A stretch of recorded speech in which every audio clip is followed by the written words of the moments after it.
Welcome to Panels and Borders. I'm Dominic, and this is another special edition episode of Road to Dune. So this is part two of my talk with Prawnkus. And same thing as in the last one, there's a few spots in this audio too where there's some of that echo that was in the first part. So just to give all the listeners a heads up for that. Same thing, it only lasts for a few minutes. So with that said, here is part two of our discussion about the upcoming new adaptation of Dune. Yeah, there's a lot of films that come out in movie theaters, but they don't resonate with the mass audience, but become very well, but do very well like afterwards and become very like almost like legendary films. Like one movie that didn't do well at all, but I mean, it's a movie since then has been picked apart, and you can watch literally hours of videos picking the movie apart. Is 2001: Space Odyssey. Oh yeah. So like you can look up, you can watch, like, and I've done it. I've watched, like, I find that movie so fascinating. I've watched so many videos of people like just picking that movie apart. And same thing with The Shining that Stanley Kubrick did. There's another one that people have picked apart right to death, like all the symbolism in it and what it could mean and this could mean. So like, so those kind of movies I really like. I like movies that get really analyzed. You can really like just keep peeling layers back like an onion and just keep going. Yeah. And I think 2001 is, of course, a masterpiece, and it's the same thing with, again, the original Blade Runner. It didn't do too well back when it came out, but later it's been kind of put on a pedestal as one of the great classics of cinema. Yeah. The thing is, like, with films like that, that doesn't exactly mean that you're going to get a sequel right off the bat. No. When films have that kind of appeal, that's kind of a slow burn. And that's something that worries me if they go for that, because they're gonna have to strike a balance. How they do it is going to be interesting, and it might mean that there's a large bunch of Dune fans who just wanted to go full cerebral and full political drama and psychedelic and all that stuff. Might be a little bit disappointed because they need to appeal to the mass audiences. But I think ultimately it's necessary. Because everybody with Dune has like their idea of a perfect adaptation, I think. So it's very hard to go into, and I think we all need to be ready for something very unexpected in order to not get disappointed. But I mean, we can trust that there's some talent behind this. I mean, everything looks good so far. Yeah. No, it does. This seems to be like really gelling well with it. Yeah, you're kind of, because at the end of the day, these studios, they want to make money, so that's why you have to have that. Somehow you have to connect with the mainstream audience, because at the end of the day, it's all about. Unfortunately, I mean, well, it depends on how you look at it, but the movies have to make money if you want to, see more movies like that made. But I would be just happy just to get at least the first book made into a really good film, and then see what the sequel. So what do you think of the casting of this movie so far? So far, I'm quite impressed, actually. I haven't seen all of the previous work of the cast. I actually haven't even seen a film with Timothée Chalamet, who's going to play Paul. But from what I hear from my other movie friends and stuff who have seen him in films, all of them agree that he's an excellent actor, and that he's able to bring sort of a mature insight and dignity to his role that I think is going to. I mean, that sounds like something that you need for a guy playing Paul Atreides. Yeah, and it doesn't hurt either that he just looks kind of like I think every fan sort of imagines Paul Atreides looking like. Yeah. I was a little bit surprised by Oscar Isaac, just like you were. Yeah, that did surprise me. Yeah. But having seen Ex Machina, I think he can pull it off. He's got the talent.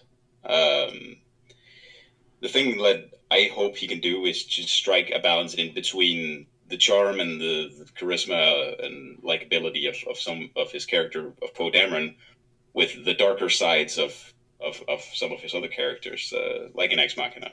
Mm-hmm. Because something I'd love to see with Duke Leto is not just to have him this saint-like character. Yeah.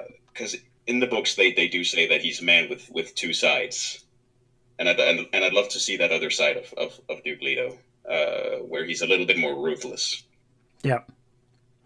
Yeah. Yeah, that would be interesting to have a more like deeper character there. Yeah, that did surprise me. I know a lot of people are saying they can't see him as the Duke, but they could see him as Duncan Idaho. I noticed in like comment sections and stuff in my videos. Yeah, I've had that. Yeah, that's true. Yeah, and it does kind of fit because that's almost how I kind of always imagine Duncan Idaho, like when I read the books. But so now it's got me very curious who is actually going to play Duncan Idaho now. Who are they going to get for that character? And but so far the two actors that you've had play Duke Leto Atreides up to this point have been pretty different, like from the original 1984 to William Hurt's portrayal in the miniseries. It's and I have seen that Ex Machina and that movie really shows that he can be like a character actor because he really blends into that movie to the point where when I saw Star Wars I didn't know it was the same guy until after I read the credits and just to see what other stuff he'd done. Then I had seen he was in that movie and I was like, oh man, that's that guy. I didn't even recognize him, but he blended in. He done such a good job of playing like a egotistical inventor that kind of was very manipulative, that manipulated that guy, that fall in love with the robot girl, and then in the end it was actually both of them were being manipulated by the robot girl and stuff. But yeah, he did a really good job in that, so he definitely has the acting chops for it for sure. And and he seems to have like that look at his eye, like he knows something that you don't. he knows how to communicate like some serious intellect, I think. Yeah. And I do think, like you said, with what was her name, the one playing Chani, Zendaya. Yeah, I do think that a lot of it is that we just connect these actors to specific characters in the past. Yeah. But like if we look just at Oscar Isaac, we know he can do something different than just Poe Dameron, even though that's what we see him as quite often. And I think he knows that he's going to have to do something completely different. He's smart enough to know that. Yeah, he for sure. And then you got to you also have to factor in the director that they have for this movie will be able to pull the best performance out of these people too. And but the same thing with the Zendaya. That one is another one that's I noticed, because as I've been doing the videos so far, the only two actors that I've seen in the comment section that's gotten pushback was Oscar Isaac and Zendaya. And Zendaya, it's because of she was in Spider-Man Homecoming. So in your mind, it's like I mentioned it in the video, it's like almost like a human failing. You just connect two things that aren't really related. Like she's just an actor in she has no control over how the character's written. Especially where she's a newer actor, she has to do whatever she has to do in the Spider-Man movies. If not, they can just replace her with how many other girls are if they're wanting to get into the industry, right? So it's you kind of it's just kind of like a human failing kind of thing. So you just have to think about it that this is going to be a completely different movie, different director, and so it'll be interesting to see. I think this will really test out her acting chops, I think, in this film, for sure. Yeah. I think I'm getting some flashbacks to when Ben Affleck was cast as Batman. Yeah. When people were like, oh my God, this is a terrible choice. How could you do this? He was terrible in that other superhero movie he was in. What was it? Daredevil. Yeah, Daredevil, yeah. Yeah. And everybody's like, don't let him do superhero films. He's awful.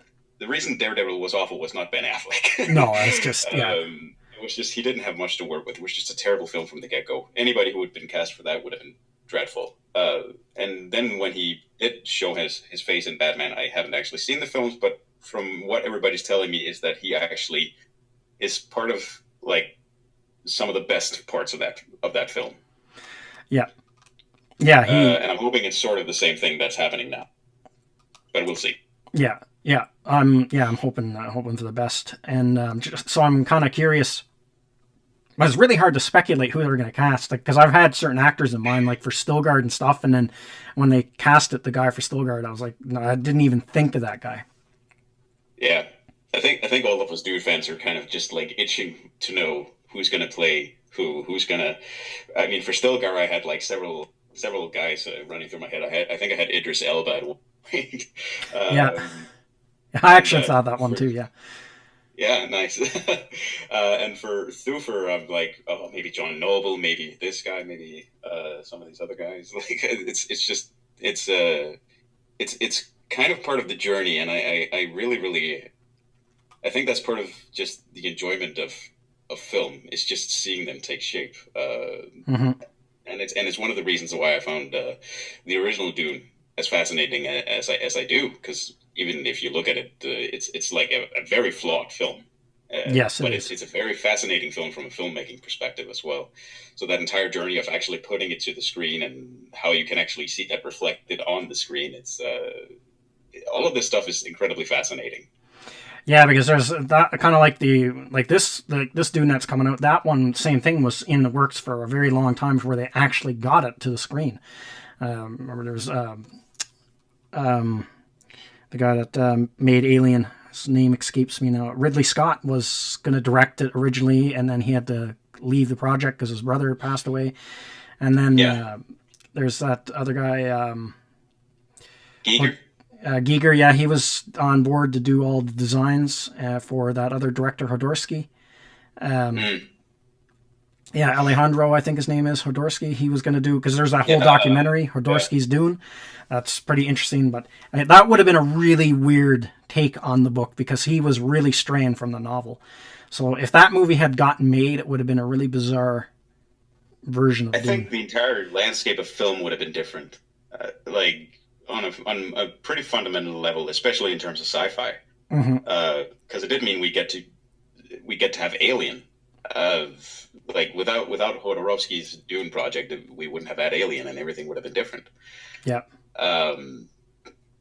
Furthermore, I think I don't know about many Dune fans, but I think I might be one of the only actually very ecstatic that Jodorowsky did not get to make his film. I think it was just like awful. All of his ideas, I was like, what are you doing, man? Yeah, he went so far off the reservation there that it didn't even really make any sense. Like, where he was almost making a completely different movie, so it would have been like Dune almost name only. Yeah, and not only that, it seemed like he was. Like, maybe that's because the documentary found it interesting, but it looks like he's kind of directing the film. He's putting together the team as almost some sort of like cult or something. Yeah. And it's actually kind of scary to watch him work, and like these ridiculous decisions that he's doing, like the salary of Dali. Yeah. Crazy amount of money, and then wanted to replace him with a puppet and all the other shots with the 1970s technology. It would have been terrible. Yeah, it would have been a brutal. So I'm actually very, very happy that film didn't get made. Yeah. The most interesting thing about the best thing about that movie is the fact that it was just the story of how the movie was almost made is better than anything he could have actually made. Yes. Yeah, I agree. So and also, it did lead us to getting Alien, which is like also one of my favorite films of all time. Yeah, same here. Yeah, so there's that. So now, what do you think of the miniseries versus the 84 film? How do you think they compare? Oof, it's a tough comparison. I don't think there's much to compare other than the fact that they're trying to tell a story based on the same material. Because they're so fundamentally different. Yeah. Where I find the 84 film more interesting artistically and from a filmmaking perspective. Yeah. The miniseries is more interesting just for someone sitting down to watch something. Yeah. And despite its flaws, it at least manages to tell a story that you can... Yeah. Did I drop out there? Just for a second, yeah. Okay, yeah. But I think the script for the miniseries was actually not bad. A lot of the problems comes from, I think the casting was a little bit off. Yeah, the casting, yeah. And the desert scenes with the big painting in the background were just embarrassing. Yeah, it kind of has it definitely has that TV movie feel to it, the miniseries. To me, it feels like you're watching like a stage play. Yeah, it kind of does, yeah, how they did the Uh, backdrops, yeah. and the very, very bright colors, very, very simple flat lighting, Yeah. like in like incredibly powerful colors with a very basic color palette. Uh, Not that that's a bad thing, Hmm. and they did use it cleverly here and there. But yeah, everything has that tint that it was kind of like because we couldn't afford making it cooler. Yeah. Yeah. For me, the difference between the two, I found the miniseries kind of got into more stuff that was in the book just because of it was the length of it. But Mhm. I prefer the 84 over the miniseries as well, just because it was the first thing, because it kind of got me into Dune. That was the thing that got me into Dune, was the 84 film. But also, I find the 84 film visually much more interesting to look at than the miniseries. Like I like the look of the Yeah, still suits and everything else, like in the, because it has such a weird, everything has such a weird, almost retro look to it, even though it's in the far future than what the miniseries does. yeah, I agree. I think the still suits is one of my favorite sci-fi costumes ever. I think, uh, uh, and just like the fact that they mixed and matched between so many different sources of inspiration, and it's this incredibly colorful art style, like like literally colorful, but in terms of the ideas on display and the set designs and all the details in the background, it's incredibly interesting to just go discover the new details that you didn't see before. And some of their sources of inspiration seem to be places that you usually don't see in big blockbusters. I think there are parts of it that look like uh, architecture out of the old Middle East from like the from like way in the past in during the Crusades and stuff. Hmm. And I think that lend itself to like a really interesting sci-fi universe. Yeah. And it is the part that drew me in from the start, just seeing it in the game in the original film, because I didn't understand what was going on. I didn't even know how to speak English back then. Hmm. Uh, so the visuals were incredibly powerful. Now, what did you think? Because they made a sequel to that, the Children of Dune miniseries. That was like the two sequel books compressed into one miniseries. Did you see that one? The Children of Dune. Oh, it's been a while since I saw it, but I remember I sort of enjoyed it. It was a very mixed bag, I think. Yeah, I liked it because it's the only version of any of the other books that we have. Because we have like two versions of the first book with the 84 film and the miniseries. But this is the only version we have of the two books, Messiah Dune, Dune Messiah, and Children of Dune, is that miniseries. But same thing, it's been a long, I have both miniseries on DVD, but it's been a long time since I've watched the Children of Dune. Yeah, I actually think they did a pretty decent job of condensing like an entire novel into just the first episode, that Children of Dune miniseries. Hmm. I think they communicated a lot of the key scenes that carried it just narratively. There were, of course, other problems, but I was quite impressed that they were even able to do it and still have it be able to make sense. Yeah. So Uh, one thing, it's going to be kind of interesting because I've seen two versions of it now, and it's not really. I've read the novel like four times, but still, it's not really. Frank Herbert doesn't really super clearly define what it is, and that's the weirding way.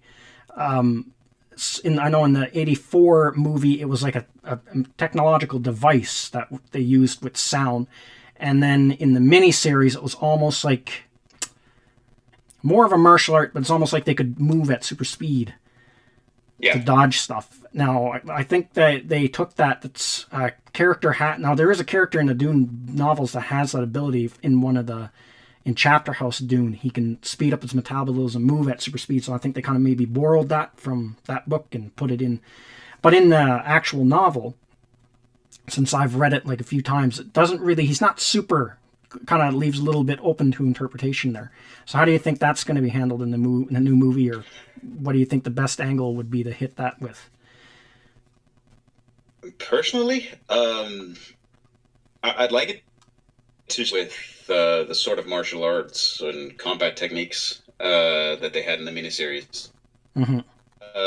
but have it work on more of a mental level rather than a physical one, where instead of just moving super fast and having fancy effects all over the place, I'm thinking maybe, and this is just how I imagined it. How I imagine it, of course, it's like it's probably going to be different on screen when we see it.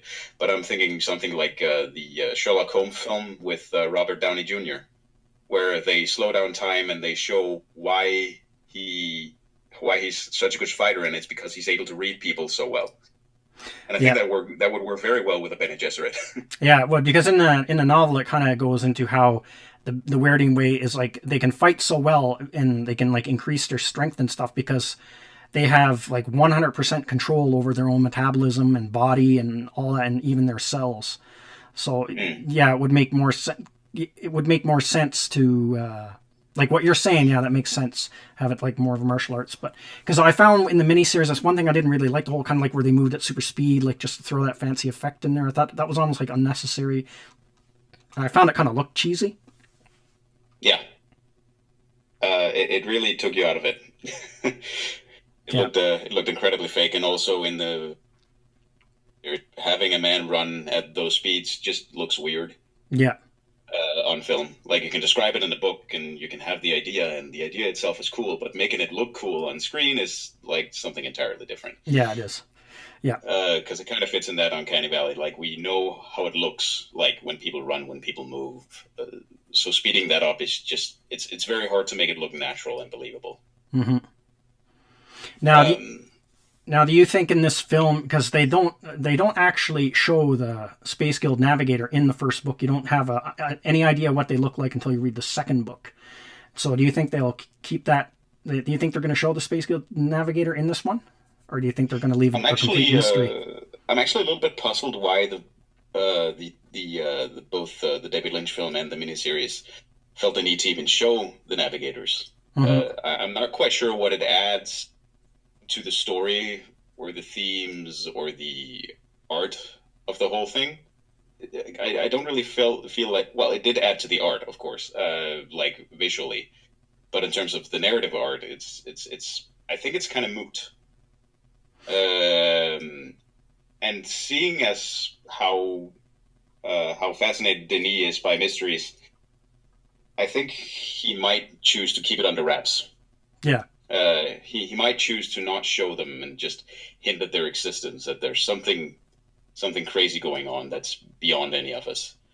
Yeah, because I like a lot of movies, when they go out of their way to explain the mysteries in a certain film, it almost kind of ruins it. Like a good example, since you're a fan of Alien, is when they made Prometheus to try to explain where the aliens came from and all that, and it's never as good as what you would imagine in your own mind, just from watching the first Alien film. Just leaving that, it's something that it's almost like you kind of think, oh, that would be such a cool movie if they could answer all these questions. But then when they do it, it can never live up to what you kind of have your own imagination. Like it's better off just to leave it wondering, like, where did this derelict ship come from?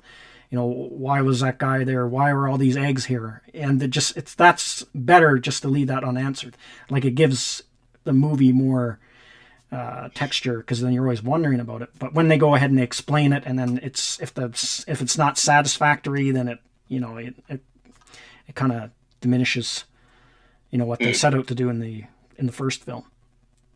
Yeah, and I think that's why Denis' world building in Blade Runner 2049 was so good.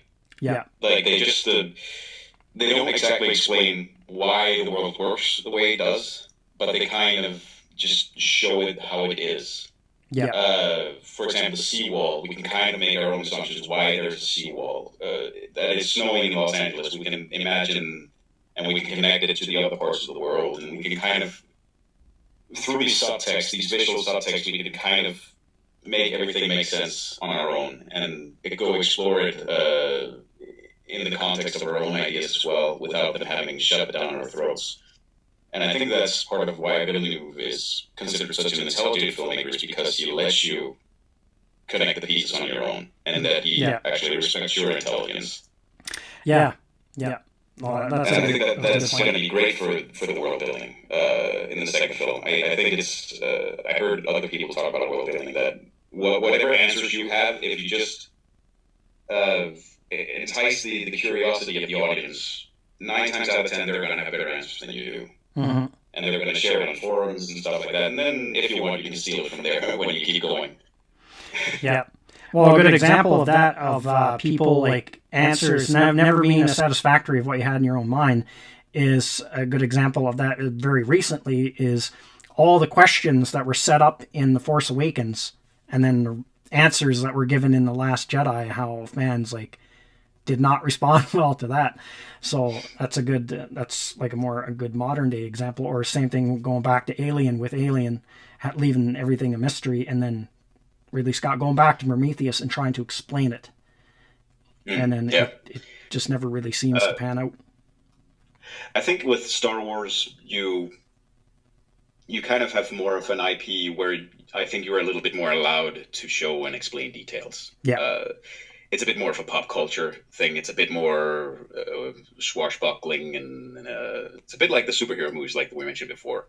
It's not necessarily super deep artistically, but it's incredibly entertaining, and it's very rich in what it has.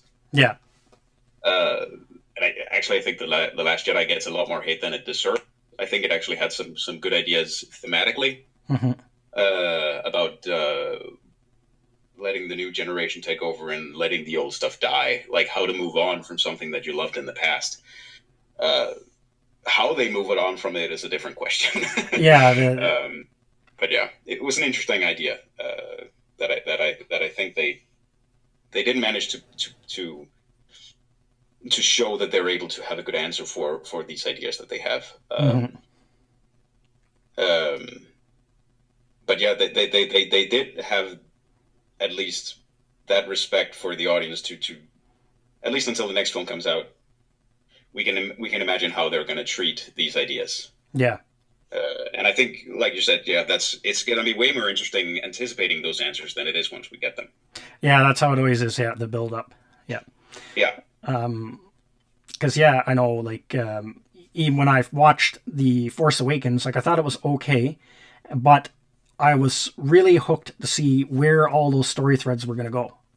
And I was really built up to watch The Last Jedi and watching all the videos and all the different theories out there of who this person's parents are and who's Snoke and all that kind of stuff. So, and when I went in, what I had in mind, like, didn't match up to what the answers I was given.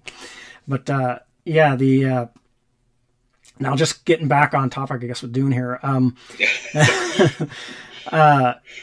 So how far have you gotten in the books? I've read Messiah. I've read it 1.5 times. I'm kind of halfway through it again by now. Okay. And I've gotten a little bit into Children of Dune. In terms of Children of Dune, I think it actually it's not. It didn't grab me as much as the first novel. No. The first novel is one that I can always return to, kind of like a classic film where I can always discover new layers, and I can always go exploring this world just in the context of this one novel. So I've read it a few times. I don't actually have a number, but yeah, I've read it a few times. And I think it's just an incredibly rewarding story, and I like the open end that it has. Yeah. And how they pay off on it in Messiah. But I think in Children of Dune, I had a hard time really finding the central conflict super interesting. Like, they still had the great ideas, the great world building, but in terms of how they moved along the conflict, the central narrative, it kind of lost me. I must admit. Yeah. And I've never managed to go through it much further. So I think you're more well-read in the literary part of the Dune universe than I am. It sounds like you've read all the books. Yeah, I've read all the books. Now, with I would say, that, like, the best one is the first book for sure, because it's a self-contained story. You don't need to read any of the other Dune books. You can just read that one, and it's a great one-off adventure. And it's not really necessary. The other books, they expand on the ideas more. And then but the only thing, the very last book ended with a cliffhanger, and then Frank Herbert passed away. So fans for years were left with this cliffhanger and not knowing where the story, how he was originally going to end it. And then his son came in and did his best, I guess, to fill in those blanks. Now the Brian Herbert books, they're not nearly so good as Frank Herbert's. They just don't have the depth. But they are entertaining as sci-fi books. I know there's a lot of there's a little bit of a split in the Dune fandom. There are some Dune fans who won't even acknowledge Brian Herbert's books as canon at all. they have no time for it. Then there's some people who actually like the Brian Herbert books more than the original books. And so sometimes I see a little bit of feuding going back and forth online with that.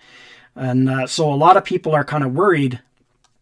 I've seen this in my comment section, and I've seen this on Twitter too. Some people are worried because in the credits, Brian Herbert is a producer, but Kevin J. Anderson is a creative consultant. Now, they're the two guys that did all the prequel books and sequel books to the original 6.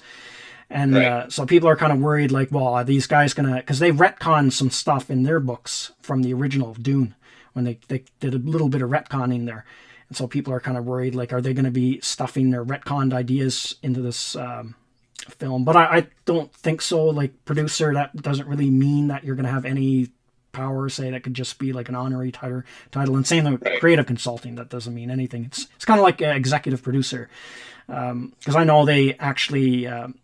I've read Star Trek movie memories and Star Trek memories by William Shatner, and Gene Roddenberry was interfered a lot in the making of the Star Trek movies. So actually, how they got rid of him to cut him out of the creative decisions is they actually promoted him from producer on the show to line producer to executive producer.